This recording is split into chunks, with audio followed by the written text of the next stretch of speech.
Hello, and welcome to my first video for Marketing 423, International Marketing. I've chosen to study the country of Brazil because it is one of the largest countries in countries in the Western Hemisphere. And it's also, I've heard about it in the news before, but I've never really looked in depth to what the country offers to the rest of the world.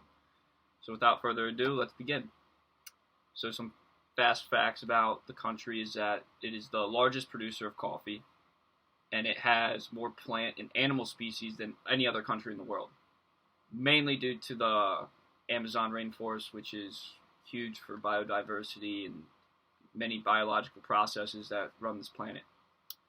Sao Paulo is the largest city in the southern hemisphere and also in the country of Brazil, and the population is approximately 211 million, which is about 100 million less than the United States, along with 8.5 million square kilometers, which is relatively about two-thirds the size of the continental 48.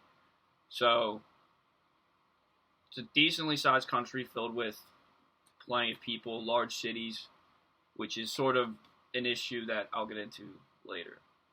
It is also the fifth largest by area in terms of the world, and it's also the sixth most populous country in the world.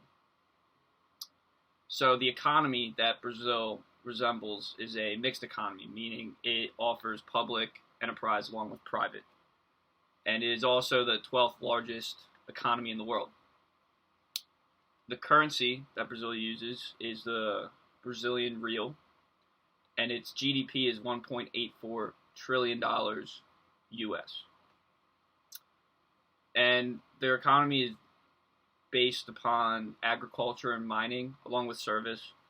But agriculture is huge because of extensive rainfall and plentiful rivers, so it just has more than enough water to grow crops, and one of their main industries is timber. They chop down plenty of trees for the rest of the world. You can see this in Home Depot. You walk into any Home Depot and look at the wood they offer. It's usually labeled imported from Brazil. And it's also one of the largest mining industries in the world. Huge gold and iron and silver mines are scattered across the country. Furthermore, a country that resembles Brazil is India, due to they're both sort of developing countries.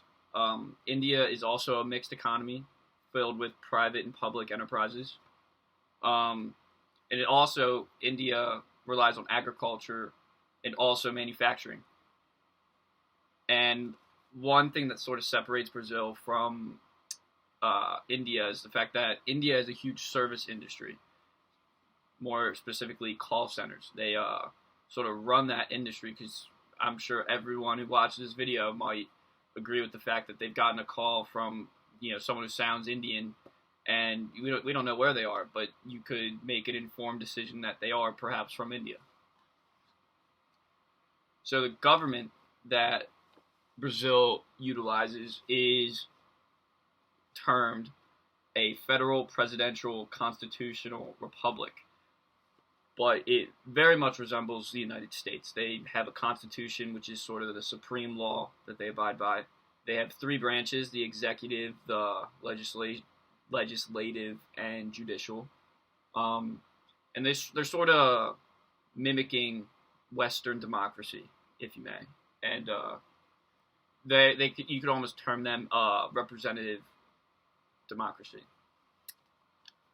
So carrying on, Brazil is considered a developing country, even though it's a huge economy.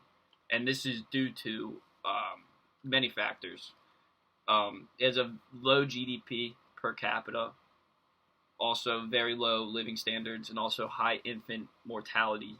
And if anyone's ever visited Sao Paulo or Rio, you can tell this by the favelas and the unsanitary living situations of perhaps most of the people living there.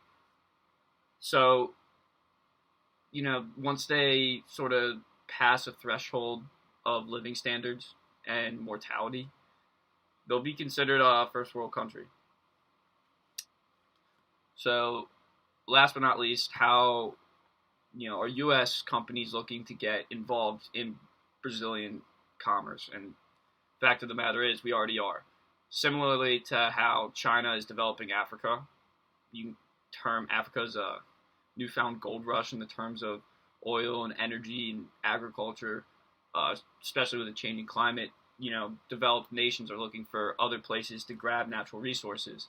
So this is perhaps the Western Hemisphere's new gold rush is in Brazil. Um, and U.S. companies are looking just to, you know, make infrastructure, get into the import-export business because Brazil is located on the coast, and it's a huge economy, and if U.S. can invest in for the future, the payoff could be perhaps huge, and both companies, or not, both countries could most definitely prosper from a relationship. Uh, so I just want to finish with I'm excited to look more into Brazil. Um, Another fun fact: they have a great soccer team. I've followed them my entire life. Uh, Also, I would love to go to visit Brazil in the future. I hear Rio is absolutely gorgeous. Um, and I'm excited to study this country during this course. So, thanks for watching.